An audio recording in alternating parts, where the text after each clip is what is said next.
দেখুন এই যে এসব তৈরি করার জন্য আমি ফ্রাইড রাইসটা বানালাম বন্ধুরা। এই ফ্রাইড রাইসটা বানানোর জন্য পিস্তা বানাচ্ছি আমি পেঁয়াজের, সেটা এই যে হয়ে গেছে। এখন আমি এগুলো বের করে দেবো, তারপর আমি সবজিটা ধীরে ধীরে ভেজে নেব, তারপর আমি চিকেনটা বসাবো।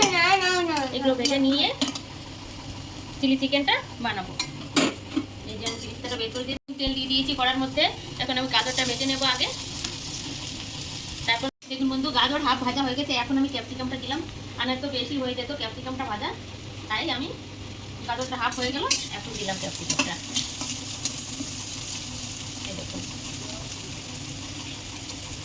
আর এখানে জল বসিয়ে রেখেছিলাম, এই যে আমি ফ্রাইড রাইসটা বানানোর জন্য। দেখুন জলটা ফুটছে, এখন আমি চালটা দিয়ে দেবো।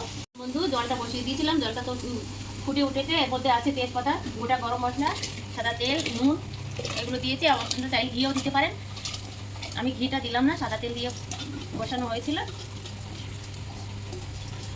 তারপরে এই যে এটাও হয়ে গেছে, এটাও নামিয়ে দিচ্ছি। এটার পরে এটা করে নেব।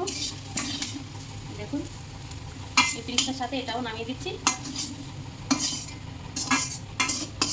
দেখুন বন্ধুরা, চিলি চিকেনের পেঁয়াজটা এই যে কেটে রাখা হয়েছে, ক্যাপসিকামটা তেল দিয়ে দিয়েছি, কড়াইতে গরম হয়ে গেছে। এখন আমি পেঁয়াজটা আর ক্যাপসিকামটা ভেজে নেব। ভেজে নিয়ে এই যে চিলি চিকেন ফ্রাই করে রাখা হয়েছে এখানে, এটা ওর মধ্যে আমি দিয়ে দিচ্ছি একটু পরিমাণ মতো নুন, আর দিয়ে দেবো সামান্য একটু চিনি। চিনি দিলে কি হবে, পেঁয়াজের কালারটাও ভালো থাকবে, ক্যাপসিকামের কালারটাও ভালো থাকবে।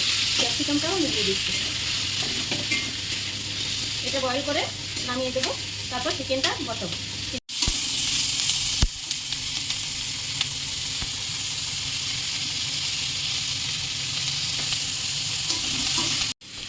দিয়ে দিলাম এর মধ্যে একটু ভিনিগার, নুন চিনি দিয়ে দিয়েছি, আর এটা দিচ্ছি ভিনিগার। বন্ধুরা চিলি চিকেনের পেঁয়াজ আর ক্যাপসিকাম ফ্রাই হয়ে গেছে, আমি নামিয়ে দিচ্ছি। দেখো বন্ধুরা, এই যে নামিয়ে দিয়েছি ক্যাপসিকাম পেঁয়াজটা ফ্রাই করে। এখন আমি চিকেনটা বসাচ্ছি। চিকেন তো আগেই ফ্রাই করে রাখা হয়েছে। এই যে এখানে রয়েছে লঙ্কা কাটা আর রসুন কুচি, এটা দিয়ে দিচ্ছি আমি তেলের পরে। তারপরে এই যে মশলাটা করা ছিল, মশলাটা আমি দিয়ে দিচ্ছি। এখানে আছে সামান্য পেঁয়াজ, রসুন আর কাঁচা লঙ্কা, আর সামান্য একটু ধনিয়ার গুঁড়ো, আর কিছু নেই। এটা দিয়ে আমি একটু ভালো করে নেড়ে চেড়ে নিয়ে ভেজে তারপর আমি চিকেনটা দেবো, তারপর আর বাকি দিই। মশলা ভাজা হয়ে গেছে আমার চিলি চিকেনের মশলা। এখন চিকেনটা দিয়ে দিচ্ছি। এটা তো ফ্রাই করাই ছিল, যার কারণে আর বেশি ফ্রাই করা লাগবে না। আমি কর্নফ্লাওয়ার এই যে গুলে নিয়েছিলাম, এখানে এই যে রাখা আছে। এখন আমি কর্নফ্লাওয়ারটা ওর মধ্যে দিয়ে দেবো। এখানে বড় বড় চামচে 3 চামচ দেওয়া ছিল কর্নফ্লাওয়ার। দেখুন কর্নফ্লাওয়ারটা দিয়ে দিয়েছি। 1 বাটি জল আমি দিয়েছি, আরেক বাটি জল আমি পরিমাণ মতো দিয়ে দেবো। দেখুন বন্ধুরা, চিলি চিকেনটা আমার তৈরি হয়ে গেছে, বাকি একটুখানি আছে। এটা এই যে ফ্রাই করে রেখেছিলাম ডিপ করে, এখন আমি এটাকে মিলিয়ে দিলাম। এর মধ্যে আমি কাঁচা লঙ্কা অনেকখানি পিষে দিয়েছি, আমি ঘরোয়াভাবে বানাবো বলে, যার কারণে আমি ওইটা দিলাম না। সয়া সসটাও দিলাম না, আর চিলি সসটাও আমি এর মধ্যে দিলাম না। ঘরোয়াভাবে আমি তৈরি করলাম।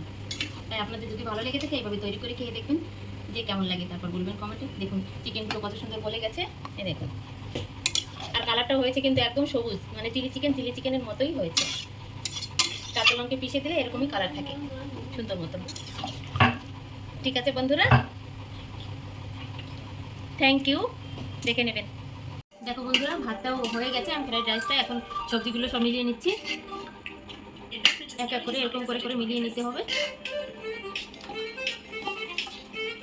এখানে এই যে গাজর, ক্যাপসিকাম, পেঁয়াজ, পিস্তা, কাজু না সরি কিশমিশ, আর এখানে আছে সাদা তেল, ফ্রাই করা তেল, এটা কাঁচা তেল নয়। আমি ঘি দিচ্ছি না, আপনারা ঘি চাইলে দিতে পারেন। আর এটার মধ্যে আমি দিয়ে দেবো সামান্য চিনি, নুনও দেওয়া আছে, আপনারা দেবেন আপনাদের পরিমাণ মতো চিনি, কারণ আমরা চিনি কম খাই, যার কারণে কম দিচ্ছি। এটা দিয়ে দিলাম লবণ পরিমাণ মতো। এরপরে আবার আমি আরেকটু ভাত মিশিয়ে দিচ্ছি। এই যে এরকম করে মিলায় নিলে ভালো হবে, ভাতগুলো তাহলে ভাঙবে না। ঠিক আছে বন্ধুরা।